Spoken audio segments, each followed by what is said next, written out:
All right, here with head men's basketball coach Keith Dickson, catching up after a 2-0 weekend at the St. Rose tip-off tournament. The Hawks beat Concordia 101-84 and earned a 77-51 victory over Mercy. Coach, just talk about those two games and how you feel about your team after the weekend. Yeah, I'd say overall fairly pleased with our performance. You know, we've trying to break some new players into the front court, so I think anytime you start your season and you're breaking new people and you're not sure how everything's gonna mix in. You know, we played two teams with contrasting styles to us, so we've been dealing with ourselves for 3 months, and now you get to play against somebody different. And I'd say overall happy from beginning to end. You know, we gave up a lot of points in the first game, but I thought Concordia actually made some very difficult shots. And we got some questions answered that, you know, you're not sure how the new guys are going to perform. I think they did okay. Heading in that direction, I know prior to the season, if you say freshmen haven't done anything yet, one of your freshmen, Mike McKay, he now has done something. Just talk about his performance and if that kind of relieves you a little bit, knowing more of what you're going to get from him. Yeah, because Michael, you know, I mean, just to be honest, both Mike McKay and Chris Santo are very big pieces of this puzzle. And I think when you're throwing a freshman into a starting role as your foreman, you know, there's a lot of pressure. And we need both of them, I think, to contribute production, not just minutes. So, you know, for Michael to go out there and do what he did, I mean, he had two consistently good games from beginning to end, both on offense and defense. I think it sets your mind at ease a little bit that this kid, we thought he'd be ready. You know, we thought he was physically ready, physically gifted.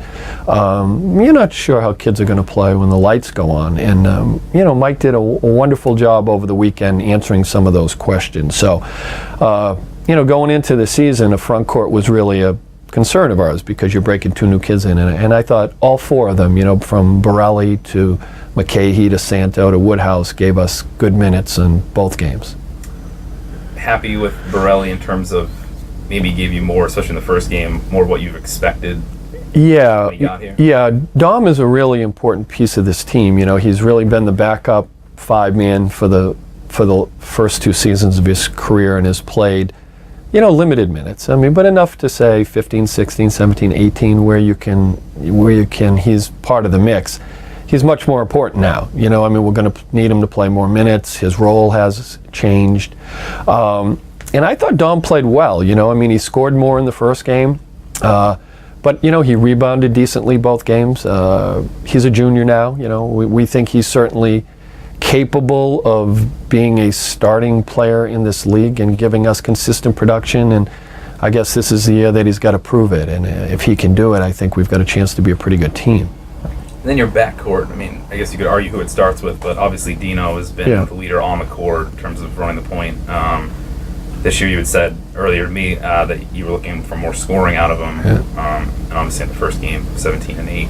Yeah, Dino, he was terrific in the first game. You know, I thought he had a subpar performance in the second game, but I thought he was great in the first game. And we've been really happy with him through the preseason. And, you know, I think he's ready for that next step. You know, he's been certainly a reliable, consistent basketball player for his first 2 years.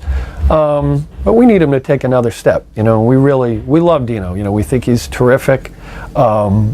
One more step offensively where maybe he can produce a few more points for us would help our group, the balance of our group. He did it the first night, he didn't do it the second night, so, you know, hopefully he can give us a little bit more. But he's a leader of our group. No matter if Dino scores or doesn't score, he's our leader defensively. He gets the ball to the right people. You know, we trust Dino. So, you know, I thought overall, you know, that was a good weekend for him. The back-to-backs are tough for your point guard, and he sort of got pressured 94 feet 2 games in a row, so maybe he wore out a little bit in the second game. And then Roy Mabry obviously coming off of a Rookie of the Year campaign. First game, 2 of 10 shooting, 1 of 5, scored 7 points. I know you probably weren't, maybe others that see that worry about a sophomore slump, but then, as you told me at the beginning of the game, missed his first 4 shots, but then obviously comes back, 25 points, 7 boards, 6 assists. Yeah, Roy had a great second game, and then, you know, we're not worried about Roy. Like, Roy's 2 for 10. I think I've got a lot more things to worry about than Roy Mabry missing open shots. He's going to make his shots. And in the second game, he got in some rhythm. But he's passing the ball great. He rebounded the ball. He was terrific on defense in the second game, which is really probably where Roy falls down a little bit. So moving forward, Roy is a consistently reliable basketball player. He might have a bad game, but I don't think Roy is going to throw 8, 9, 10 bad games in a row and go in a slump. He's got too much to his game. So he's certainly a guy that we're counting on. If Roy plays to his capabilities, then you don't worry about Roy, and now we've got to build the rest of the team. And going back to Dino as well, just talk about your leadership. Obviously, Dino, James, maybe even an older backcourt guy like Neil. Yeah, we're much more comfortable with our leadership this year, to tell you the truth. Even Dino's been our starting point guard for 2 years, and I think your point guard always leads your team. He's much more ready this year to take a verbal lead, where, he's not afraid to tell the other guys what to do, or our edge comes from Dino. He's more comfortable in his own skin right now. And both of them, James and Dino, are team first kids. So no matter what's going wrong with them or what's going on in their games, they always think of the team first. And they're both, for the coaches, easy to communicate with. So our message goes from us to them to the team. And conversely, we get, from the team to them to us. And so there's no problem there. I'm very comfortable with the leadership that we're going to get this year. I really am. And then you mentioned, obviously, didn't like how many points you gave up against Concordia. Mm-hmm. Obviously, I'm sure shooting percentage also weren't happy with. Yeah. But then to come back the next night, is that more? Yeah, more in line. We have to make a stand. We were too easy to score on around the rim last year. We gave up way too many second shots, which turns into foul shots or layups, which turns into high shooting percentages. We didn't guard the interior well, which meant our guards had to always help down, which kick out, and so our three-point percentage wasn't any good. But it was really because of the interior, so I thought the first game, Concordia made a lot of shots that were difficult shots, really. So I looked at the tape after, it was like, it really wasn't the way we played defense. They made tough shots. And then the second night, Mercy just didn't quite have the firepower, and we kept them to, the shooting percentages were good, the rebounding effort was good, the points against were good.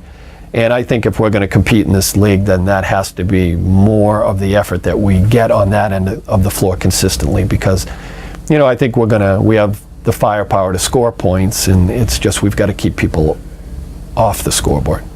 Talk a little bit about your bench. Obviously, the first night outscored Concordia 39-8, and then outscored Mercy the second night 15-3. You got 15 and 12, I believe, respectively, from Santo and Nielsen. So yeah, we're actually coming off the bench with a couple of producers, guys that are going to put points on the board. So we're coming up with Santo, who's I think going to be a productive basketball player for us in terms of numbers, points, rebounds. You're going to know Chris is on the floor. Neil scores the ball, so when Neil comes in the game, he's going to be able to generate points. So that's 6-7. Andre King actually scores the ball, so you're coming in with a more of a scoring mentality as your backup point guard.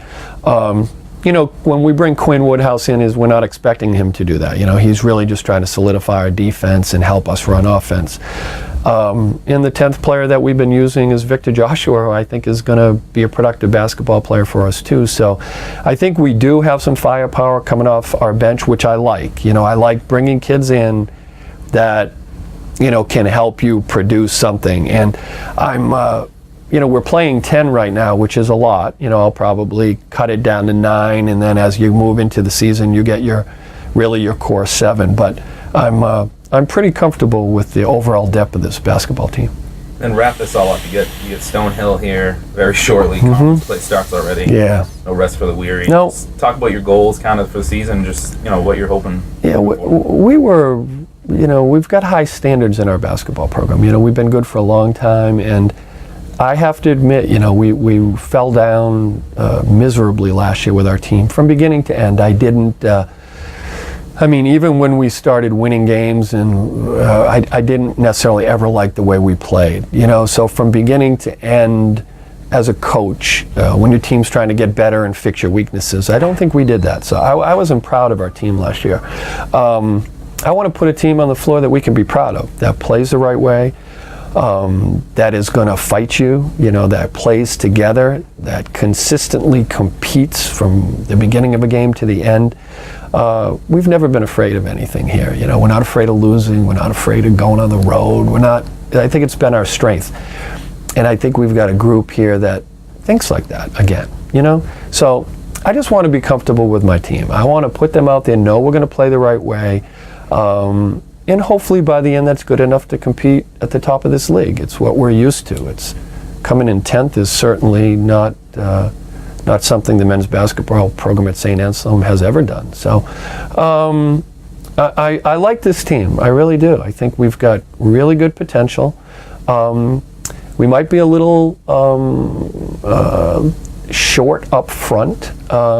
We might be a little young overall in our productive basketball players to where, our juniors and seniors might not be all of our leading scorers or go-to guys. So maybe we might struggle maybe in prime clutch baskets at end of games, close games. I don't know.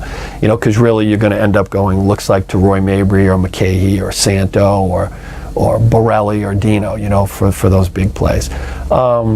But I like the group. I think we're tough. I think we've got an edge. I don't think we're going to take a step back. The league is good, and it'll all play itself out by the end.